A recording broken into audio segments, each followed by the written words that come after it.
Le 5e livre, c'est le livre le plus important, certainement. Clôturé. Quoi, c'est un exercice de style? Voilà.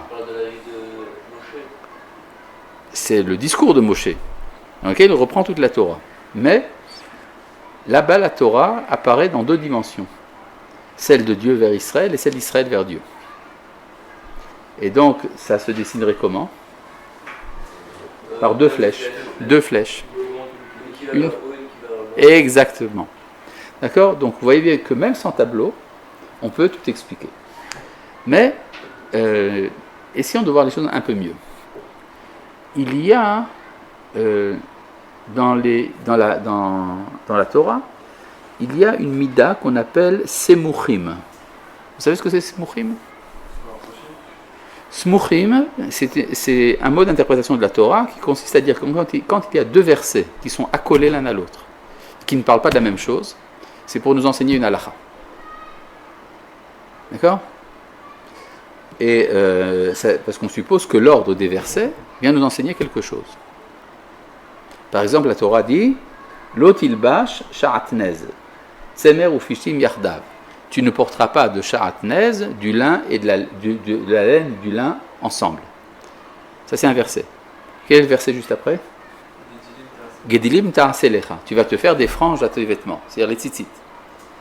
Et alors la Gemara dit qu'est-ce que ça a à voir l'un avec l'autre? C'est que tu peux faire des tzitziyot en sha'atnez. Oui, mais ça c'est en dehors du sujet. C'est-à-dire, mon but est ici de présenter l'idée du smuchim et pas d'étudier toutes les règles de sha'atnez. Donc, je ne peux pas m'étendre sur le sujet parce que ça nous prendrait trop de temps. Oui, ça c'est très vrai, mais est-ce que c'est en rapport direct avec le sujet? Non, c'est contingent. C'est-à-dire, il y a un principe dans notre étude, c'est que quand on rappelle un sujet extérieur à l'étude, on n'en parle que dans la mesure où ça concerne le sujet central, et non pas quelque chose de latéral. D'accord? Donc, nous ne pouvons pas, parce que nous voulons gagner du temps, nous ne pouvons pas nous étendre sur ta profonde remarque. D'accord? Désolé, hein, mais simplement pour gagner du temps, c'est tout. Bon, maintenant, je reviens à où est-ce que j'en étais. Donc, ça, c'est la mida de Smuchim.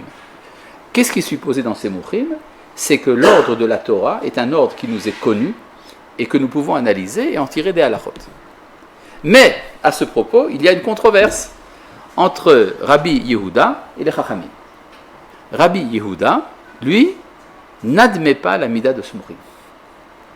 Pourquoi? Ça veut dire quoi? Pour Rabbi Yehuda, l'ordre de la Torah est inaccessible à l'entendement humain. N'est-ce pas? Ça veut dire qu'il n'y a pas d'ordre. Mais je ne peux pas apprendre une halakha des versets de la Torah. Pour moi, c'est comme si les versets étaient en désordre. Mais, dit la Gemara dans Yevamot, dans le livre de Devarim, Rabbi Yehuda admet la mida de Smuchim. Pourquoi? Parce que la Torah est en ordre. C'est-à-dire que la Torah, qui est en désordre dans les 4 premiers Chumashim, se met en ordre dans le 5e. Maintenant, de quoi parle le 5e? Le 5e parle de la Torah dans l'État d'Israël. C'est-à-dire en tant que constitution politique du peuple hébreu sur sa terre. Et donc, on peut dire c'est là que la Torah arrive finalement à sa formulation idéale. Oui, mais ils sont préparés à. Alors maintenant, je voudrais vous lire un petit verset dans le livre de Bamidbar. Livre de Bamidbar, ça s'appelle Les Nombres, n'est-ce pas?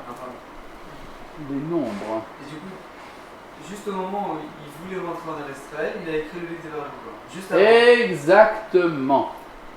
Donc avant de mourir. Non, dans l'autre sens.